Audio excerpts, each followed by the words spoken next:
Dalam kasus Lukas ini, KPK terlihat sekali menghadapi kesulitan ketika Lukas tidak hadir dalam pemanggilannya. Ada sebuah informasi yang mengatakan bahwa Lukas NMB ini sedang sakit.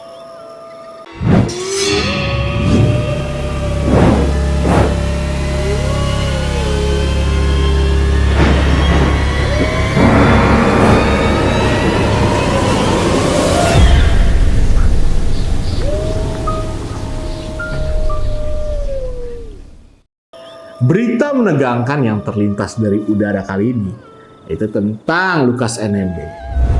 Lukas ini tersangka dalam kasus dugaan korupsi dan gratifikasi. KPK membeberkan bahwa dugaan gratifikasi oleh Lukas mencapai ratusan miliar. Angka itu diduga bakal muncul setelah kasus Lukas bisa dikembangkan di KPK. Lukas NMB merupakan salah satu kader terbaik dari Partai Demokrat yang kini menjabat sebagai Gubernur Papua. Keberadaannya menjadi orang nomor satu di Papua diharapkan tentunya mampu untuk meningkatkan perolehan suara Partai Demokrat pada pemilu 2024 mendatang. Ternyata yang dilakukan Lukas malah sebaliknya.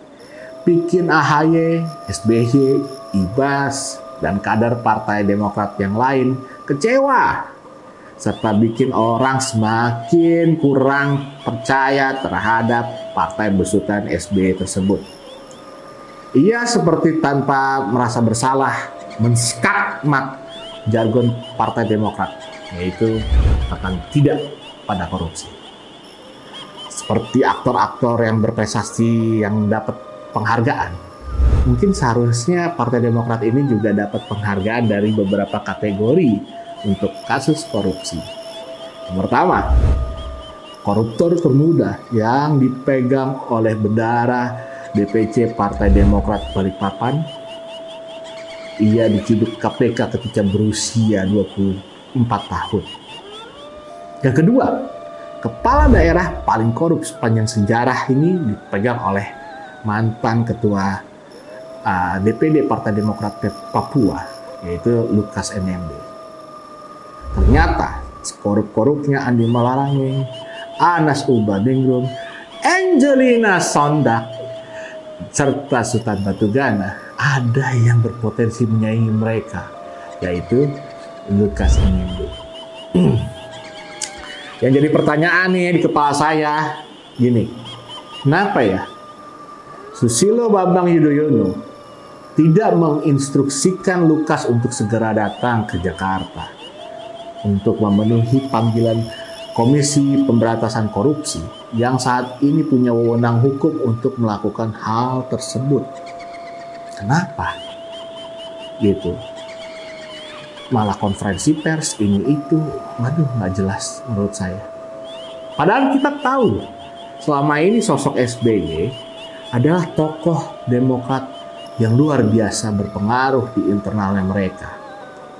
Setahu saya nih ya, kader Demokrat itu patuh dan loyal ya, seperti Andi Malarangeng, Andi Arief, dan yang lain-lainnya.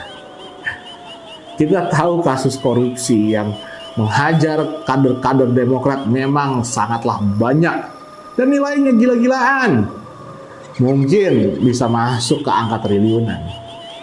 Seharusnya internal Demokrat itu ya seperti Pak SBY, AHY mendukung proses hukum yang dilakukan oleh KPK pada kader loyalnya yaitu ya Lukas. Juga Andi Arief juga jangan asal ngebacot lah gitu. Jangan halusinasi bikin komentar yang aneh-aneh. Justru bagi saya apa yang dikeluarkan dari mulutnya Andi Arief itu ya kelihatan sangat panik karena mungkin banyak sekali nih internal Demokrat yang akan dibongkar gitu. Padahal kalau kita mau pakai otak yang nggak penuh dengan sabu-sabu atau obat terlarang lainnya, pasti kita bisa berpikir lebih cerdas dan nggak perlu ngoceh yang nggak ada faedahnya. Ini peringatan bahwa makin narkoba itu nggak baik. Tapi kesulitan ketika Lukas tidak hadir dalam pemanggilannya.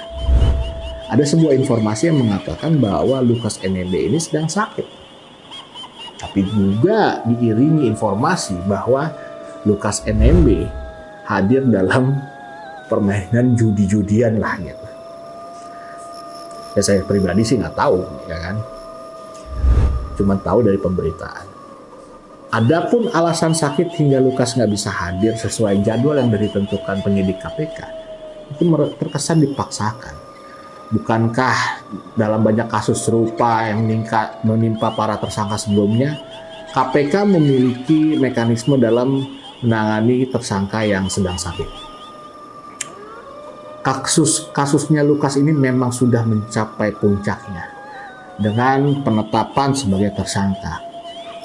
Setelah beberapa waktu disebutkan bahwa sedang ada penyelidikan kasus-kasus besar di Papua.